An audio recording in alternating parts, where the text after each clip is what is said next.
Bonjour, bienvenue à la quatrième vidéoblog de Photosophie. Aujourd'hui, j'ai décidé de vous montrer une photo, de vous parler d'une photo que j'ai prise en Israël il y a, il y a déjà une dizaine d'années.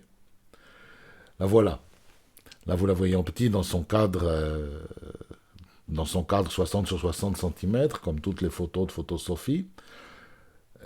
À l'endroit où il y a l'espace blanc à gauche, il y a le texte, normalement, puisque ce sont photosophie, c'est photo et texte, photo et philosophie. Et c'est une photo, on va la voir là en plus grand. Ça va être plus facile à voir. Voilà, ici, là, vous la voyez. C'est à Akko. Donc en français, c'est Saint-Jean d'Acre, en fait, sur la côte méditerranéenne, un peu au nord de Haïfa, en Israël. Et ce sont les murailles du port de Akko. Et il y a des jeunes qui montent donc en haut sur la muraille et qui sautent. En fait, là, je suis en bas, sur la terrasse d'un restaurant, et ils sautent pour amuser les touristes, pour faire le spectacle, et après, ils se font un peu d'argent auprès des gens qui sont sur la terrasse et qui mangent. Mais ce qui est intéressant dans cette photo, au-delà du moment particulier, du moment décisif quand la photo a été prise, hein, c'est que il y en a un qui se trouve en bas, dans l'eau, et on a l'impression qu'il marche sur l'eau.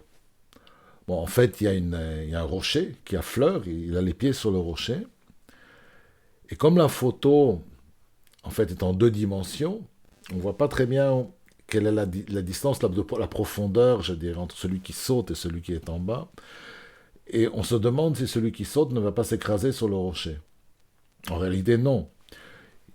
Il va sauter, il va arriver dans l'eau au moins 4 ou 5 mètres plus loin. Ils savent exactement où il faut sauter, où il ne faut pas sauter. Et quand il va arriver, bon, il n'y a aucun problème, il va s'enfoncer dans l'eau, il a la profondeur. Mais c'est vraiment une question qu'on est en train de se poser. Je dois dire que on me demande souvent si j'ai travaillé cette photo avec Photoshop. Non, j'aime pas Photoshop. Je ne fais pas de manipulation et je n'ai pas Photoshop. Donc ça s'est vraiment passé comme ça. Donc c'est intéressant parce que ça pose la question d'un plongeon dans l'inconnu. On ne sait pas s'il y a de la profondeur ou pas quand on regarde. Et on se dit, mais il faut quand même être gonflé pour sauter, pour faire ça. Et même si on sait qu'il y a de la profondeur, il faut quand même être gonflé parce que c'est une sacrée hauteur. Donc, je dirais qu'il faut vaincre la peur. Hein. Celui qui saute, il a vaincu d'une certaine façon sa peur. Et c'est intéressant parce que vaincre la peur, avancer, oser, c'est en fait oser sauter, oser faire un pas en avant.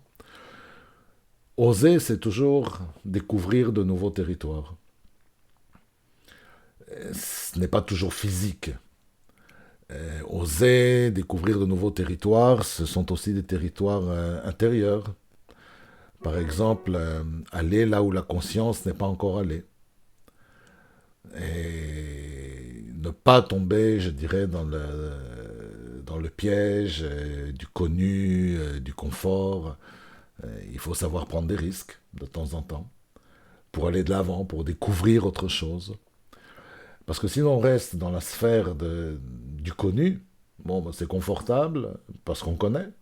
Donc on sait exactement où sont les choses, on sait où se diriger, on fait moins d'erreurs parce qu'on connaît, on voit, on est conscient.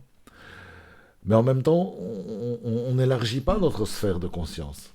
On va pas plus loin. Et c'est dommage. C'est dommage parce que la vie est une aventure qui vraiment vaut le coup d'être vécue. Il y a tellement de merveilles à découvrir, au-delà de ce que l'on connaît déjà, au-delà de notre sphère de conscience. Il faut découvrir d'abord soi-même. Je crois que la plus grande énigme, c'est nous-mêmes. On ne se connaît pas. Et il faut avoir le courage d'oser sauter à l'intérieur, découvrir qui nous sommes réellement.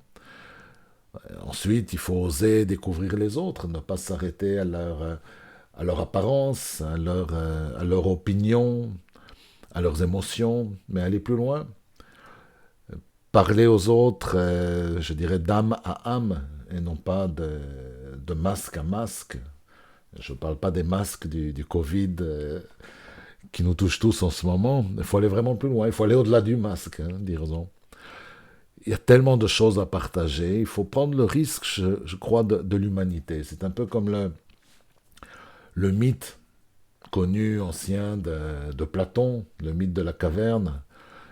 Platon qui raconte que l'humanité, ce sont comme des gens qui sont enchaînés dans une caverne et ils ne peuvent pas se retourner parce qu'ils sont enchaînés.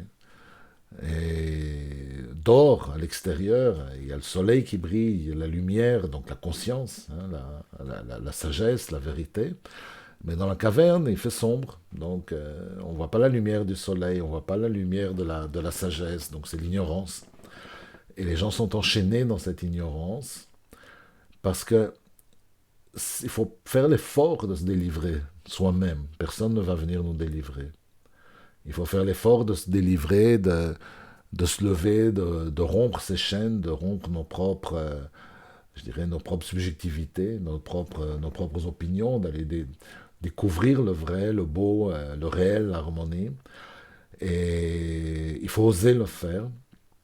Surtout que lorsque quelqu'un se libère dans la caverne et se lève, se retourne et marche vers la sortie, vers le soleil, ne croyez pas que les autres vont le féliciter.